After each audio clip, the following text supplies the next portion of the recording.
Welcome back to episode 3 of Shravana Sambhrama series. ಯಾವಾಗ್ಲೂ ವರಮಹಾಲಕ್ಷ್ಮಿ ಹಬ್ಬಕ್ಕೆ ಬೇಳೆ ಒಬ್ಬಟ್ಟು ಇಲ್ಲ ಕಾಯಿ ಒಬ್ಬಟ್ಟು ಮಾಡ್ಕೊಳ್ಬೇಕು?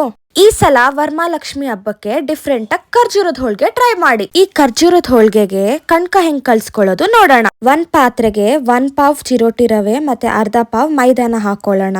1 ಚಿಟಿಕೆ ಉಪ್ಪು ಹಾಕೊಂಡು ಈಗ ಕ್ಲೀನ್ ಆಗಿ ಕೈಗಲ್ಸ್ಕೊಳಕ್ ಸ್ಟಾರ್ಟ್ ಮಾಡೋಣ ಇದನ್ನ.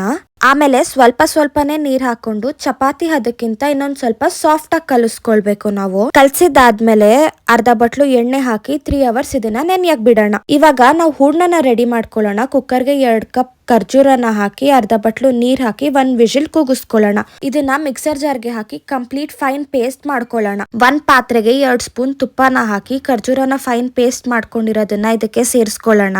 ಇದನ್ನ ಸಣ್ಣ ಉರಿ ಮೇಲೆ 5 ನಿಮಿಷ ಕೈ ಆಡಿಸ್ಕೊಳ್ಬೇಕು. ಬೆಸ್ಟ್ ಪಾರ್ಟ್ ಆಫ್ ಖರ್ಜೂರದ ಹೋಳ್ಗೆ ಏನಂದ್ರೆ ಇದಕ್ಕೆ ಸಕ್ಕರೆ ಬೇಡ, ಬೆಲ್ಲ ಬೇಡ. ಖರ್ಜೂರದ ಪೇಸ್ಟ್ ತಳ ಬಿಟ್ಟಿದೆ ಆದ್ಮೇಲೆ 1 ಕಪ್ ಕೊಬ್ಬರಿ ಪುಡಿನ ಸೇರಿಸ್ಕೊಳ್ಳೋಣ. ಇದನ್ನ ಕ್ಲೀನ್ ಆಗಿ ಕಲ್ಸ್ಕೊಳ್ಳೋಣ.